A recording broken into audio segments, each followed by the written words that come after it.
Alright, hi everybody, it's me, HDTanel here, and today I am sitting down in Stainless Games studio on Isle of Wight in the United Kingdom, and I have the co-founder of Stainless Games and brand director Neil Barnden.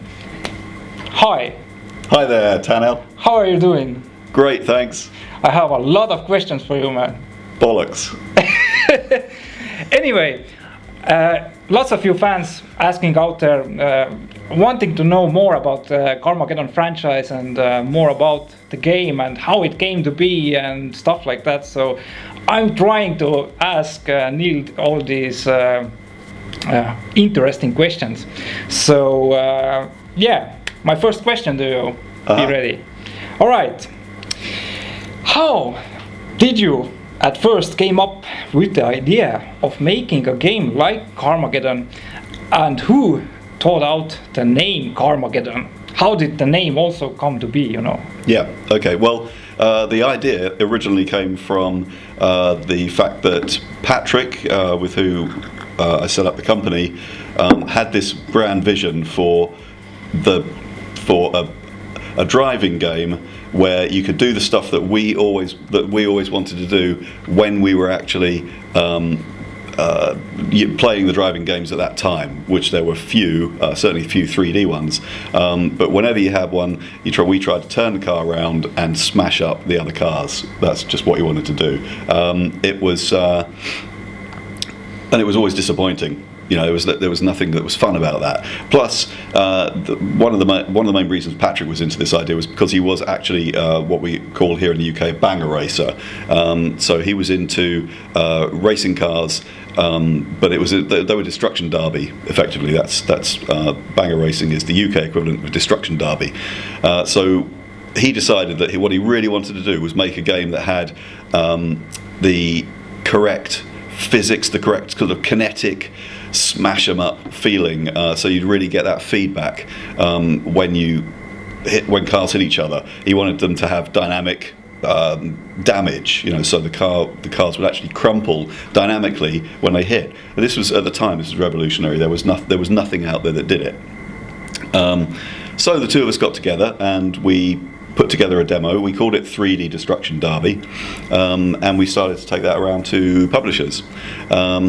And it just so happened that we met up with SCI, who were a kind of a young publisher, if you like, of the time, and they loved it. They loved the demo. They loved the idea. They were very heavily into licensing. They'd previously done things like Lawnmower Man, which was a movie of the time, and they'd made a game based on that. They were looking at the time, they were looking at Mad Max as a possible license, so they saw it as a really good fit. Yeah, all right. But how did the name of Carmageddon came to be? Well, that was because these licenses that they pursued, first of all Mad Max and then Death Race 2000, or 2020 as it was going to be, because it was going to be a movie based on a comic that had been out, those just fell through. And we were left with a game we'd started to actually work on, with all this, you know, dynamic damage of cars stuff, so they said, well, look, you know, let's make an original game, come up with a name, and I came up with Carmageddon. And Patrick hated it. Yeah, he really didn't like it at all. And so for a couple of months, it was like quite a lot of friction about, like, we can't. What name did he like? Call it.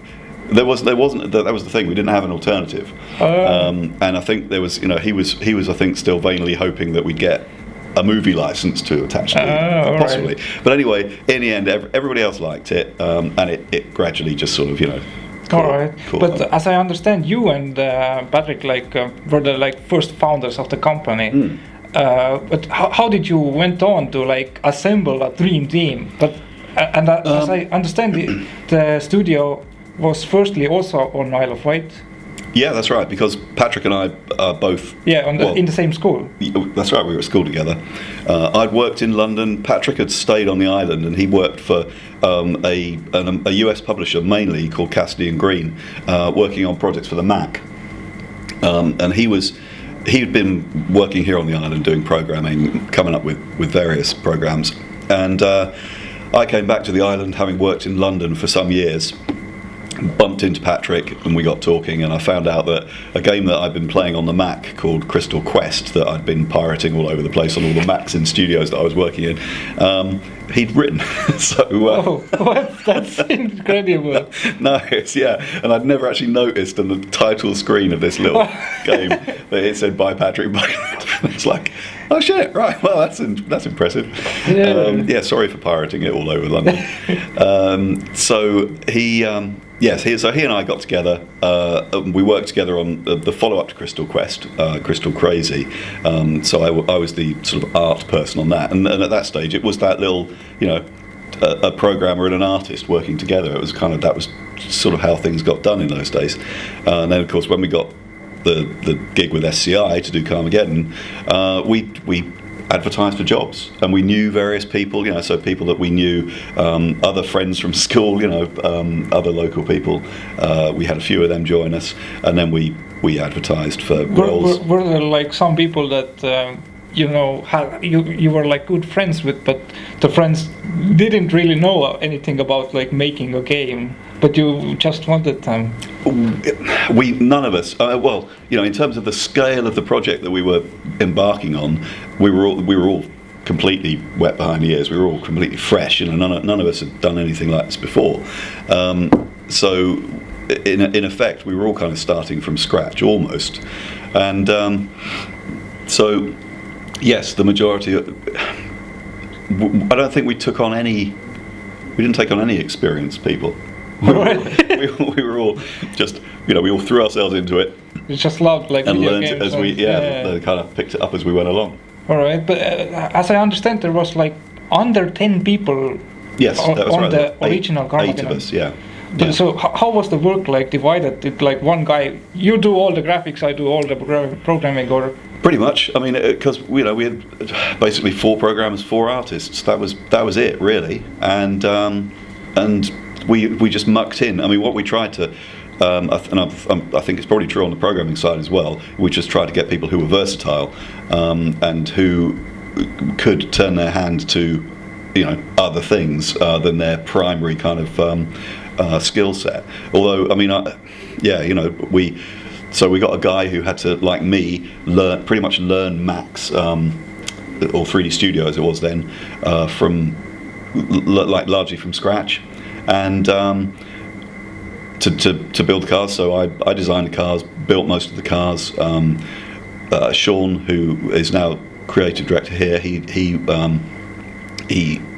learnt Max and built some of the cars. We split the modelling of the tracks between us, and then we had a couple of guys who were like texture specialists and did the texture side of things. So, but what was like more difficult, the programming part or the 3D artwork?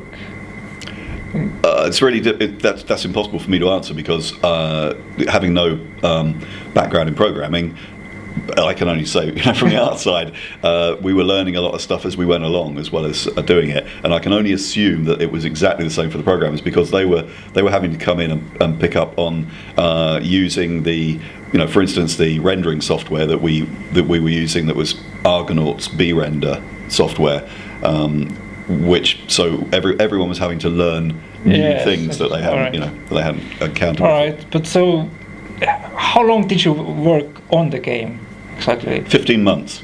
15 months, and it was ready. All right, so it was 97 and the game got released. Yeah. How was the first reception here in United Kingdom? Well, here in the United Kingdom, the first thing that happened was that SCI submitted the game to the British Board of Film Certification, who prompted for an 18 certificate. They did it voluntarily, and it was promptly banned or refused release. Even 18 plus? Yes, even at 18. They felt that the theme of running down pedestrians for points and thoroughly enjoying doing that. Oh, it was points, but it was seconds. No matter what, the fact that it was a game that which encouraged you to have fun killing innocent people, at the time, was deemed too controversial to even give it an 18 certificate. So even fully grown adults couldn't be trusted to not feel compelled once they played the game to go running off and doing the same thing, in real life. So we had to replace all the pedestrians with zombies for the initial release in the UK.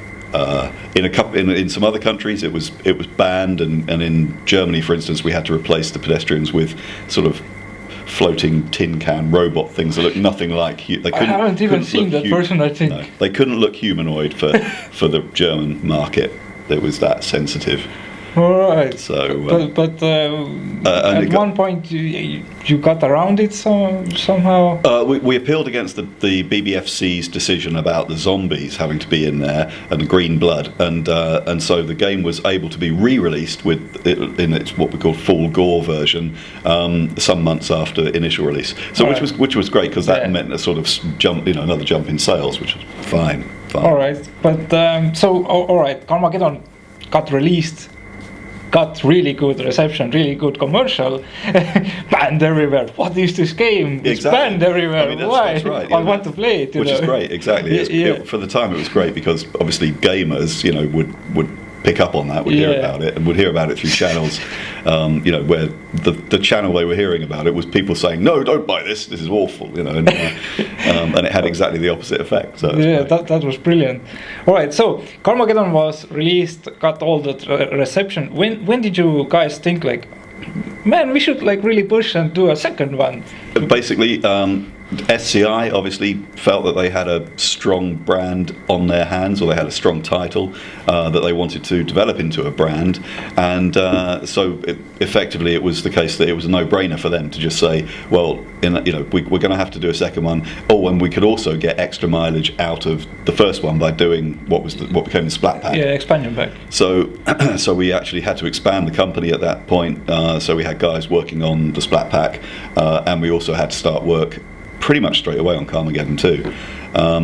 And so that was in '98, there would have still been in '97, really, when straight after the release of Carmageddon, it was kind of okay. What are we going to do for the next one? Wow. Yeah. So, but actually, Carmageddon 2 was a really huge leap forward in terms of physics and graphics. Yeah. So straight after Carmageddon got released, all right, let's make a brand new engine. It was a brand new engine. It was a brand new engine, yeah, and it was a case that that's it. We knew it was going to take. In fact, it ended up taking not much longer than Carmageddon, I think, to get Carmageddon 2 That's incredible. And it was the tech had to be developed at super high speed. We decided that we'd go with 3D pedestrians. So that was a big leap. Yeah. And so the other thing was the user triggerable power-ups, whereby you could actually hit a key on your keyboard to fire things from the car. The PET flamethrower, the repulsificators came along at that point, and so we moved on to the sort of next level of the development. That was like the real, the 3D world at that point, becoming to go off, and you were the first pretty much ones there, So there was 3D games, but that was kind of the point where everybody started to go 3D. That's right. I mean, I suppose the granddaddies of it all, Doom to Quake. It's that sort of from Carma to Carma 2. Is that there was that same kind of jump? Well, Doom 1 and Doom 2, there was this same engine, but just different levels. But Doom 1, Carmageddon 1 and 2, huge leap forward. So. Carmageddon 2, the 3D technology, how hard really it was to jump into a 3D building world, and who in the right mind came on the idea to split the cars? Hey, Neil, should we make the car split in half? It's one of those things that is a baby of Patrick's. He's been there in charge of getting all that crushing and splitting code working. The idea that cars would split straight through, I always thought was ridiculous. Honestly, I never liked it, and I was never particularly keen on it. What I also wasn't mad about was the fact that in Carma 2, if you were wasted, that's it. It's game over, and you have to start the level again. So, and it's happened to me so many times that I've been within one badly damaged car of winning the whole event, and I've gone and driven straight into the corner of a building or into a checkpoint or something, and my car's gone, and it's like, you're wasted. I don't know. All that work. So that was something that I felt was a little bit annoying.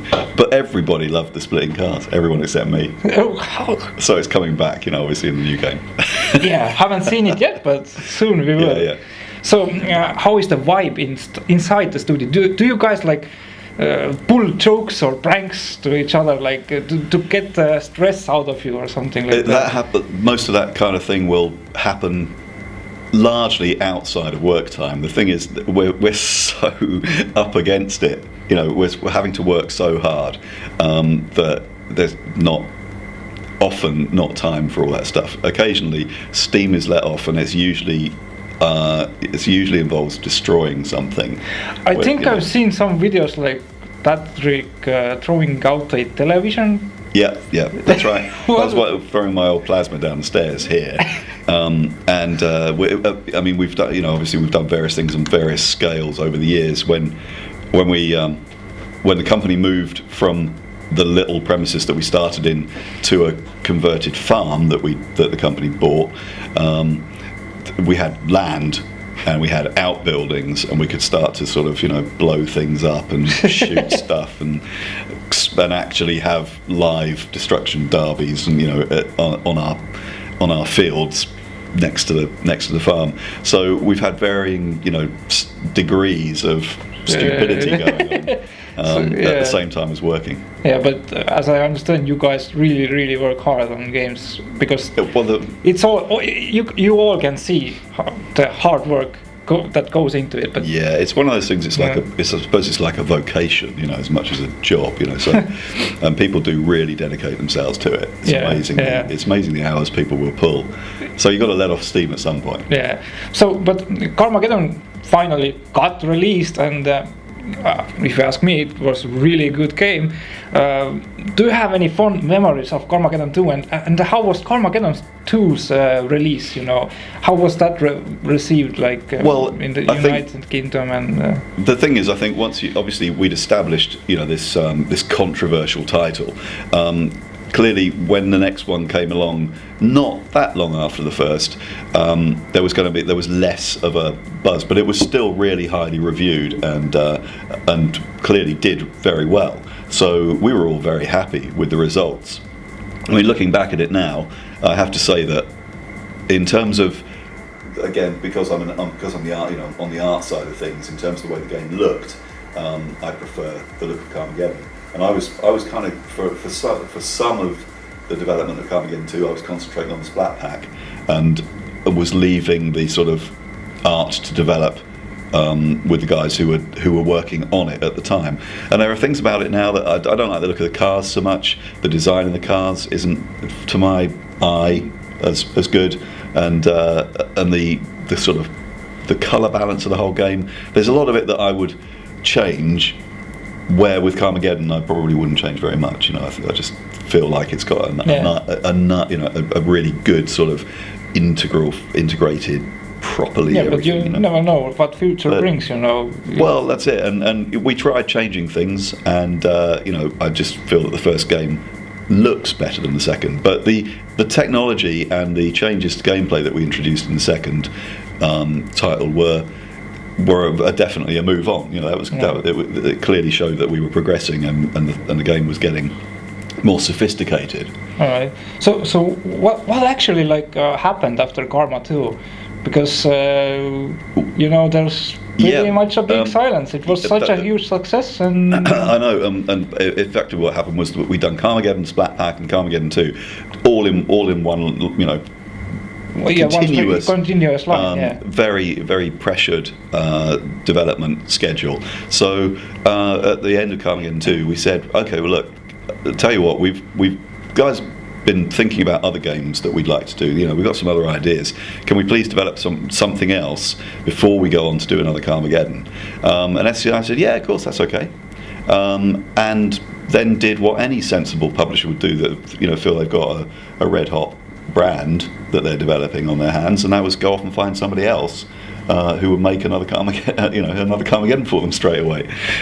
We didn't know that, and if we had, we may have said, "Oh, whoa, no, that's okay. No, look, we will. If I have to have one, we'll do it." But we never had that conversation. So the next thing we knew, it was announced that this other company were going to develop the next Carmageddon. And they didn't tell anything like to you guys? No, that's it. We didn't, Wow, all right. That I had no idea about that. No, that was because it was SCI's IP. I mean, when we'd signed up with them. Yeah, all right. You gave away the rights. Yeah, you did. I mean, that was the way it was, with publishing in the games industry. That was how it worked. So we never had any qualms about that. We never thought we were being, diddled out of anything.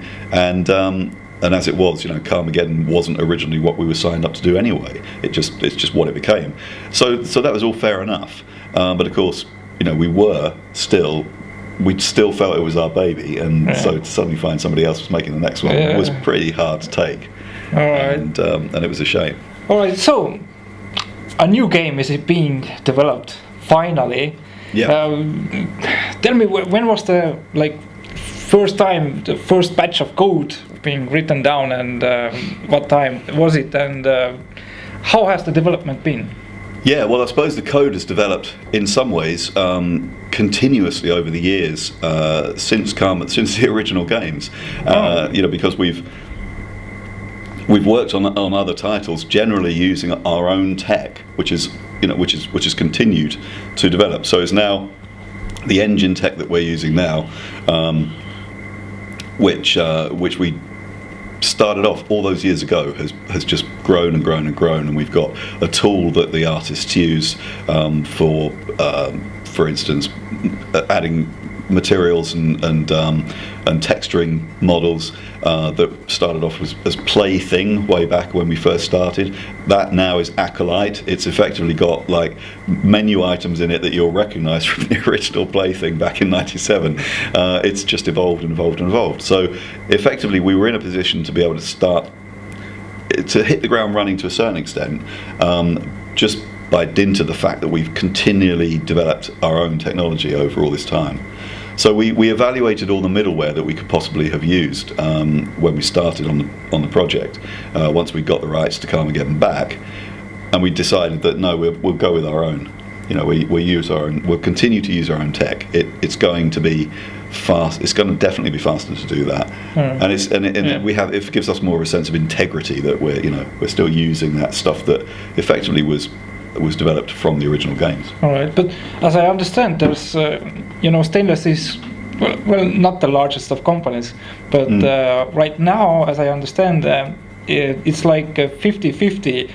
You have another project, yes, that's right. And so only half of the Stainless can work on the Carmageddon game. Yeah, that's it. So do you think maybe in the coming years you could possibly get the whole force absolutely dedicated to Carma? or effectively we just we may well have teams that are always have a team always working on third party projects with other partners in the industry, and then we grow even further the Carmageddon team. But obviously we're in a position now where we're reintroducing and planning to grow this brand effectively, not from scratch, because there's still a lot of love and a lot of fans out there of the games. But there's a whole new generation of gamers now who we've got to introduce it to. So we effectively have to start realistically at a realistic scale, and then scale it up as we've re-established it, and it's become extremely successful. And let's hope it's gonna stay like that. So so the more successful the game will be, the better stuff we will see in the future. Exactly.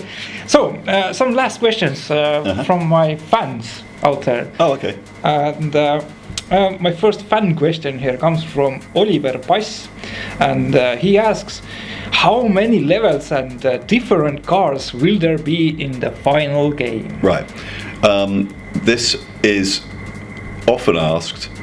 So it means I should be better prepared when I answer. But the trouble is, because I moved some time ago into brand, effectively, from production.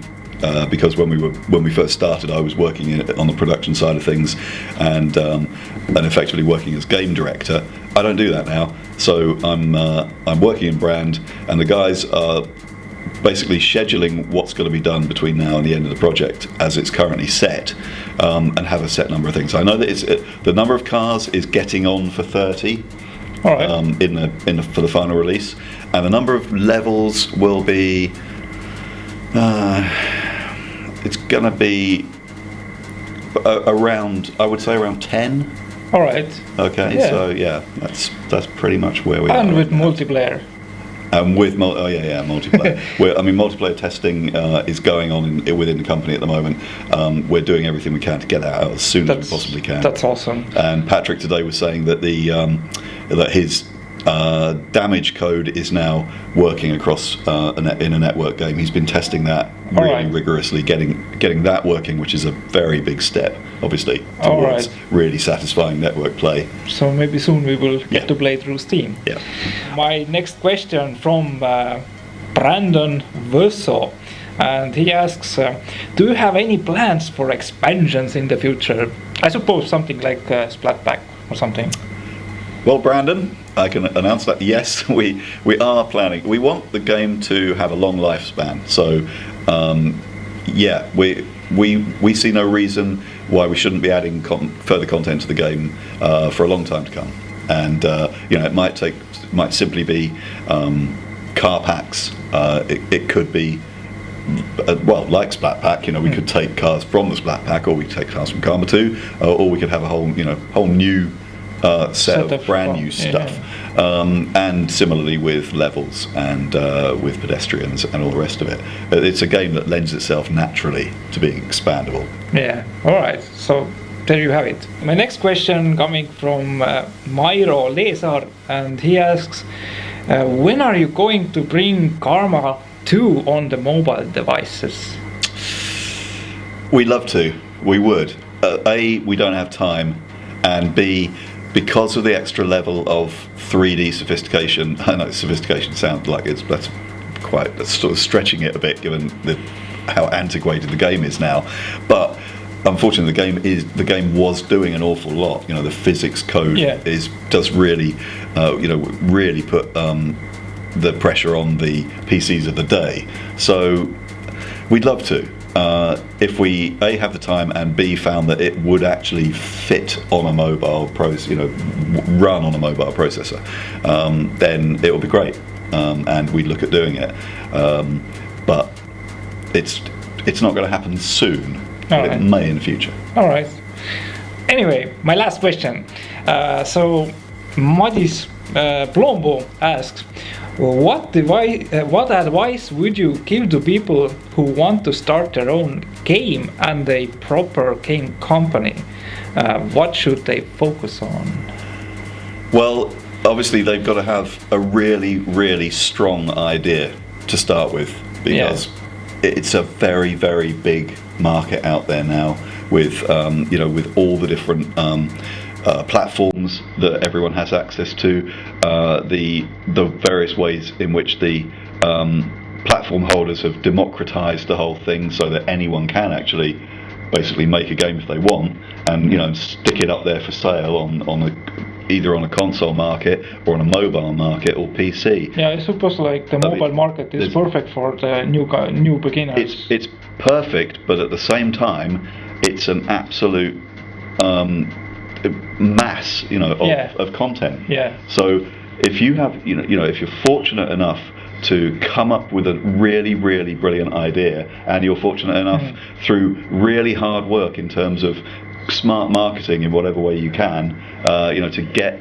your game to bubble up to the top of that mass of stuff that's out there, then you can have a hit.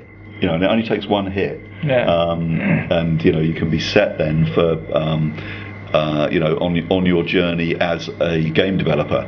So really, you've got to be super dedicated, and hope that you're going to have some luck as well, because really I don't think these days anything happens without a degree of that.